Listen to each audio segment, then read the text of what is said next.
탄소가 85%, 수소가 15%인 경유 1kg을 과잉 공기계수 1.1로 연소했더니 탄소 1%가 검댕으로 되었습니다. 건조배기가스 1Sm 세제곱 중 검댕의 농도를 구하는 문제가 되겠네요. 자, 일반적인 반응식을 통해서 구하는 문제가 될 수 있는데 우리가 특이점이 하나가 있습니다. 탄소 1%가 검댕이 된다. 자, 이것을 생각을 해보면서 한번 문제를 풀어보도록 할게요. 자, 먼저 우리는 이론 공기량을 구해주기 위해서 이론 산소량을 반응식을 통해서 구해주도록 하겠습니다. 자, 그럼 첫 번째 탄소를 구해주도록 하면 탄소는 산소와 반응을 해서 이산화탄소가 나오게 되겠고, 탄소의 원자량 12kg당 나오는 부피는 22.4 Sm 마찬가지로 CO2도 똑같이 나오게 된다라는 걸 알 수 있겠죠. 자, 그때의 탄소는 몇이냐면 1kg 기준 85%이기 때문에 0.85kg이 된다라는 걸 알 수 있겠고, 그때 X값과 그때의 CO2 발생량을 구해주면 되겠습니다. 자, 그럼 X자로 곱해서 우리가 X를 구해주면 되겠죠. 자, 그럼 X는 뭐가 나온다? X값은 1.5867 Sm 세제곱이 나오게 되겠고, 자, 일반적인 반응식이라면 X값과 CO2 발생량 값이 같겠지만 이때는 1%가 검댕이 되는 것이기 때문에 X에 곱하기 0.99를 해줘야 되겠죠. 따라서 X 곱하기 0.99를 해주게 되면 몇이 나오냐면 1.5708 Sm 세제곱이 나오게 됩니다. 자, 그렇기 때문에 1% 검댕이 되는 것은 나중에 한 번 더 계산을 해주면 되겠죠. 자, 그 다음에 수소를 구해보도록 하겠습니다. 자, 수소는 0.5개의 산소와 반응해서 뭐가 된다? H2O가 나오게 됩니다. 그런데 지금 건조배기가스이기 때문에 수소에서 나오는 물까지는 계산할 필요가 없겠죠. 그래서 우리는 수소 부분만 보도록 하면 2kg당 0.5 곱하기 22.4 Sm 세제곱 15%이기 때문에 0.15kg이 된다는 걸 알 수 있겠고, 그때 Y값을 구해보도록 하면 Y는 0.84 Sm 세제곱이 됩니다. 자, 그럼 X 플러스 Y 값이 이론 산소량이 되는 것이기 때문에 X 플러스 Y 나누기 0.21을 하게 되면 계산기에 그대로 대입을 해주게 되면 11.5557 Sm 세제곱이 된다라는 걸 알 수가 있습니다. 자, 그럼 이론 공기량을 구했기 때문에 이것을 활용해서 건조배기가스를 구해보도록 하겠습니다. 자, 그 다음에 실제 상태이기 때문에 우리는 공기비를 활용해 줘야 되겠죠. 따라서 GD는 공기비 1.1-0.21, 그 다음에 이론 공기량을 곱해주기 때문에 11.5557, 그 다음에 건조이기 때문에 우리는 이산화탄소의 양만 더해주면 되겠죠. 1.5708을 더해준 다음에 계산기에 대입을 하게 되면 11.8554 Sm 세제곱이 됩니다. 자, 이때 우리는 건조배기가스는 구했기 때문에 검댕의 농도를 구해주기 위해서 검댕 발생량을 구해주면 되겠죠. 자, 그래서 검댕의 발생량은 어떻게 구한다? 0.85만큼 존재하고 있는데 0.85 중에서 우리가 1%만 그을음 혹은 검댕이 된다고 했습니다. 따라서 0.01을 곱해주고 이때의 단위는 kg이기 때문에 g으로 바꾸기 위해서 10의 세제곱 g/kg을 곱해주도록 하겠습니다. 따라서 계산을 하면 8.5g이 된다라는 걸 알 수 있겠죠. 따라서 우리는 2번 분의 3번이 된다라는 걸 알 수가 있습니다. 자, 그래서 검댕의 농도 C는 어떻게 구한다? 가스량 2번 11.8554분의 8.5가 된다라는 걸 알 수 있겠죠. 따라서 계산기에 그대로 대입을 하게 되면 0.7170g/Sm 세제곱이 되는데 별다른 언급이 없기 때문에 소수점 둘째 자리까지 표현을 해서 0.72g/Sm 세제곱이 된다 풀어낼 수 있어야 되겠죠. 4번 문제 보도록 할게요. 유효 굴뚝 높이가 50m인 연도를 높여서 최대 지표 농도를 4분의 1로 감소시키려고 한다. 다른 조건이 동일할 경우에 유효 굴뚝 높이를 처음보다 얼마나 높여야 하는지 구하는 문제가 되겠습니다. 자, 최대 지표 농도 공식 알고 있다면 충분히 풀 수 있는 문제가 되겠죠. 자, 그러면 최대 지표 농도 Cmax를 구해보도록 하겠습니다. 자, 공식은 암기하고 있다는 가정하에 일단 적어보도록 할게요. 자, 분자에는 2Q가 들어가게 되겠고 유효 굴뚝 높이 제곱, 그 다음에 파이 곱하기 상수 곱하기 유속이 되겠죠. 자, 그 다음에 개수 KZ, KY가 들어가게 됩니다. 자, 자, 근데 문제에서 주어진 것은 유효 굴뚝 높이와 최대 지표 농도에 대한 것만 언급이 되고 있습니다. 따라서 묶어주도록 하면 나머지 부분에 대한 것, 즉 이 뒷부분에 대한 것들은 고정값이다 라고 볼 수가 있습니다. 그래서 대표적으로 사용하는 K에 대한 상수로 묶인다 라고 보시면 되겠죠. 자, 앞에 있는 상수 K와는 다르다 라고 보시면 되겠습니다. Cmax를 좀 간략하게 표현을 하면 어떻게 된다? 유효 굴뚝 높이 제곱분의 어떠한 상수 K로 된다. 이때 상수 K 값은 이 녀석이 되겠죠. 따라서 비례관계가 성립되고 있는데 지금 최대 지표 농도를 4분의 1로 감소시킨다는 것은 무엇이냐면 유효 굴뚝 높이가 2배가 돼야 된다는 걸 알 수가 있습니다. 따라서 기존의 50m에 2배가 되는 것은 100m가 된다는 것을 알 수가 있는데 근데 지금 문제에서는 얼마나 높여야 되냐라는 문제가 되므로 전체 100에서 기존에 있었던 50m를 뺀 값인 정답은 50m가 된다라고 체크를 해주면 되겠죠. 5번 문제 보도록 하겠습니다. 길이가 4m, 높이가 1.5m인 중력 침강실이 바닥을 제외하여 8개의 평행판으로 이루어져 있다. 침강실에 유입되는 분진가스의 유속이 0.3m/s 일 때 분진을 완전히 제거할 수 있는 최소 입경 마이크로미터를 구하는 문제가 되겠습니다. 이때 입자의 밀도는 2000kg/m 세제곱이고 분진가스의 점도가 다음과 같이 주어져 있고 측류로 가정한다고 했습니다. 자, 그럼 이것을 이용해서 그대로 풀어보면 되는데 먼저 최소 제거 입경 공식을 알고 있어야 되겠죠. 최소 제거 입경 공식을 한번 적어보도록 하면 마이크로미터 기준으로 보았을 때 루트를 씌워주도록 하고 먼저 분모에는 무엇이 들어가냐면 로 P 마이너스 로의 G의 길이가 되겠고 그 다음에 18 뮤에 그 다음에 V 속도 그 다음에 높이 H가 되겠죠.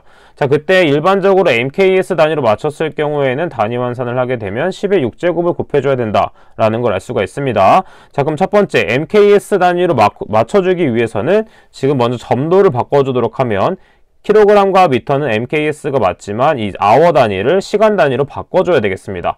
따라서 점도 단위를 한번 바꿔주도록 할게요. 0.0748 킬로그램 미터 아워이기 때문에 아워를 바꿔주도록 하면 1시간은 몇이다? 3600초가 되겠습니다. 자, 그래서 계산기에 그대로 대입을 하게 되면 몇이 된다? 2.0778 곱하기 10의 마이너스 5제곱 킬로그램 퍼 미터 세크가 된다라는 걸 알 수가 있겠죠. 자, 그럼 추가적으로 MKS로 바꿔야 되는 것을 찾아봤는데 따로 없습니다. 그 다음에 또 중요한 것이 무엇이냐면 바닥을 제외해서 8개의 평행판이 있다 라는 것은 무엇이냐면 높이를 9로 나눠줘야 된다라는 걸 참고를 해주시면 되겠습니다. 자, 그럼 이것을 활용해서 그대로 대입만 해주면 되겠죠. 자, 그러면 대입을 한번 해보도록 하겠습니다. 입자의 밀도가 2000으로 주어져 있고 그 다음에 공기의 밀도는 무시하라고 했습니다. 따라서 2000 마이너스 0이 되겠고 G는 중력가속도이기 때문에 9.8 그 다음에 L은 길이이기 때문에 4m를 대입해주면 되겠죠. 자, 그 다음에 점도값 앞에는 상수 18 곱하기 2.0778 곱하기 10의 마이너스 5제곱 그 다음에 유속은 0.3m/s이기 때문에 그대로 그 다음에 높이가 1.5m인데 이때 바닥을 제외한 8개의 평행판이 있다고 했기 때문에 이때 고려해서 1.5 나누기 9를 곱해주면 되겠습니다. 그 다음 최종적으로 뭘 곱한다? 루트 밖에서 10의 6제곱을 곱해주면 되겠죠. 따라서 계산기에 그대로 대입을 하게 되면 15.4442 마이크로미터가 됩니다. 마찬가지로 별다른 언급이 없기 때문에 소수점 둘째 자리까지 표현해야 하므로 따라서 우리가 최소 입경은 뭐가 된다? 15.42 마이크로미터가 된다 라고 적어주시면 되겠죠. 9번 문제 보도록 할게요. 밀도가 1.5g 퍼 세제곱 센티미터이고 비표면적이 5000m 제곱 퍼 킬로그램인 구형 입자가 직경이 2배가 됐을 경우에 입자의 비표면적을 구하는 문제가 되겠습니다. 자, 이것도 마찬가지로 공식을 알고 있다면 충분히 풀 수 있는 문제가 되겠습니다. 자, 그래서 ds는 직경은 비표면적 SV분의 6이 된다라는 걸 알 수 있겠죠. 지금 보게 되면 비표면적과 직경은 반비례 관계라는 걸 알 수가 있겠고 직경이 2배가 된다는 것은 뭐가 된다? 비표면적이 2분의 1이 된다라는 걸 알 수가 있겠죠. 따라서 2배가 된다는 것은 비표면적 기존의 값에서 절반이 되는 것이기 때문에 5000 나누기 2를 한 2500 미터 제곱 퍼 킬로그램이 정답이 된다라는 간단한 문제였습니다. 11번 문제 보도록 하겠습니다. 11번 문제 도시 면적이 965km 제곱 인구가 254만 명, 가주 면적이 10%, 전국 평균 인구 밀도가 480명 per 킬로미터의 제곱일 때 시류 채취 지점수를 구하는 문제가 되겠습니다. 자, 해당 문제는 일반적으로 1, 2, 3과목에 있는 문제가 아니라 4과목 공정시험 기준에서 나왔던 문제였습니다. 자, 그래서 원래는 공식을 그대로 적는 문제가 나왔는데 이번엔 처음으로 계산하는 문제가 출제가 되었죠. 자, 그래서 이것도 마찬가지로 우리가 공식을 외우고 있었다면 충분히 풀 수 있는 문제가 되었었습니다.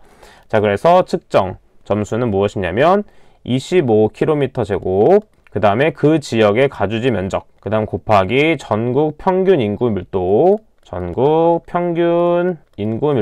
그 다음에 그 지역의 인구 밀도가 되겠습니다. 자, 그러면 먼저 그대로 대입을 해주면 되기 때문에 25km 제곱은 그대로 대입이 된다라는 걸 알 수 있겠고, 가주지 면적은 965km 제곱인데 그것의 10%라고 했습니다. 그렇기 때문에 965km 제곱 곱하기 0.10이 된다라는 걸 알 수 있겠고, 그 다음에 전국 평균 밀도가 480으로 주어져 있기 때문에 480을 대입, 그 다음에 그 지역의 인구 밀도는 몇이 되냐면 254만 명에서 나누기 그 면적을 해주면 되겠습니다. 왜냐하면 명 나누기 킬로미터 제곱이 되기 때문이에요. 자, 그래서 254만 명, 그 다음에 나누기 뭘 해준다? 965를 해주면 되겠습니다. 자, 그 나머지는 그대로 계산기에 대입을 하면 되기 때문에 21.1667이 나오게 되는데, 이때 측정 점수는 무조건 정수, 자연수로 나와야 되기 때문에 몇이 된다? 올림을 내서 22개가 된다라고 적어주시면 되겠습니다. 따라서 최종적으로 정답은 측정 점수 22개다 라고 정답을 적어주시면 되겠죠. 16번 문제 보도록 하겠습니다. 시멘트 공장에서 11.4g/m 세제곱, 그 다음에 60m 세제곱 per 미니트로 분진이 배출되고 있는데 겉보기 이동 속도는 5.8cm/s, 길이가 4.2m, 높이가 4.8m에 집집한 2개를 갖는 전기 집진 장치를 처리하고자 할 때 처리 효율과 하루에 처리되는 먼지량을 구하는 문제가 되겠습니다. 자, 우리가 많이 알고 있는 전기 집진 장치의 집진 효율 우리가 충분히 풀 수 있겠죠. 자, 공식을 알고 있기 때문에 바로 풀어보도록 하겠습니다. 공식은 1 자연상수 2에 마이너스 Q 분의 A, W2가 되겠죠. 자, 이때 Q는 유량, 그 다음에 A는 면적, W2는 겉보기 이동 속도가 되겠습니다. 자, 그럼 첫 번째 먼저 면적을 그대로 구해보도록 할게요. 자, 면적은 어떻게 되냐면 길이 곱하기 높이가 되는 것이기 때문에 A는 4.2m 곱하기 4.8m가 된다. 그래서 20.16m 제곱이 된다라는 걸 알 수 있겠죠. 그 다음에 두 번째, 겉보기 이동 속도를 단위 환산을 해서 미터 퍼 세크로 바꿔주면 되겠습니다. 자, 그러면 우리는 센티랑 미터가 100 차이가 난다라는 걸 알 수 있기 때문에 나누기 100을 해주면 바로 MKS 단위가 되겠죠. 따라서 0.058 미터 퍼 세크가 된다라는 걸 알 수 있겠고, 마지막으로 유량도 MKS 단위로 통일하기 위해서 이 미니트 단위를 세크 단위로 바꾸게 되면 나누기 60을 해주면 됩니다. 따라서 유량은 1m 세제곱 퍼 세크가 된다라는 걸 알 수 있겠죠. 자, 그럼 최종적으로 대입을 해주면 되는데 1-2에 마이너스 유량이 1이 되겠고, 그 다음에 면적을 볼 때 20.16인데 지금 집진판이 2개 있기 때문에 2를 곱해줘야 되겠죠. 2 곱하기 20.16 곱하기 그 다음에 속도가 0.058 나오게 되겠죠. 자, 계산기에 그대로 대입을 하게 되면 처리효율은 0.9035라는 값이 나오게 돼서 퍼센트로 표현을 하게 되면 90.35%가 정답이 된다 라고 적어주시면 되겠습니다. 자, 둘 중에 하나로 적어주시면 돼요. 왜냐하면 퍼센트냐라고 묻지 않았기 때문에 둘 중에 하나로 적어주도록 하겠습니다. 자, 그럼 해당 부분을 확인해서 하루에 처리되는 먼지량을 구해보도록 할게요. 자, 하루에 처리되는 것이기 때문에 처리 효율만큼 먼지가 처리된다라는 걸 알 수가 있습니다. 자, 그래서 그러면 유입 농도를 활용해서 얼만큼 처리되는지 보도록 할게요. 먼저 농도가 11.4g/m 세제곱이 되겠고, 그 다음에 이때 단위가 kg/day라는 것은 유량도 활용이 되었다라는 걸 알 수가 있습니다. 자, 그래서 유량도 한번 활용을 해줘야 되겠죠. 그래서 60m 세제곱 per minute. 그 다음에 효율만큼 먼지가 처리되는 것이기 때문에 0.9035 곱해주고, 그 다음에 단위가 kg per day로만 단위 환산을 해주면 되겠죠. 자, 그럼 먼저 g을 kg으로 바꾸기 위해서 10의 세제곱 g은 kg이 되겠고, 그 다음에 미터 세제곱은 소거, 그 다음에 미니트를 데이로 바꿔주기 위해서 60분은 1시간이 되겠고, 그 다음에 24시간은 하루가 된다라는 걸 알 수가 있겠죠. 자, 그래서 나머지는 그대로 대입을 해서 계산기에 넣어주기 하면 889.9114 kg per day가 되겠습니다. 마찬가지로 별다른 언급이 없기 때문에 소수점 둘째 자리까지 표현을 해주면 되므로 하루에 처리되는 먼지량은 889.91 kg per day가 된다라고 답을 적어주시면 되겠습니다. 자, 여기서 포인트가 되는 게 무엇이냐면 전기 집진 장치의 집진 효율과 그 다음에 집진판이 2개일 경우에 면적에 곱해줘서 계산을 해준다 라는 거를 고려해 주시면 되겠습니다.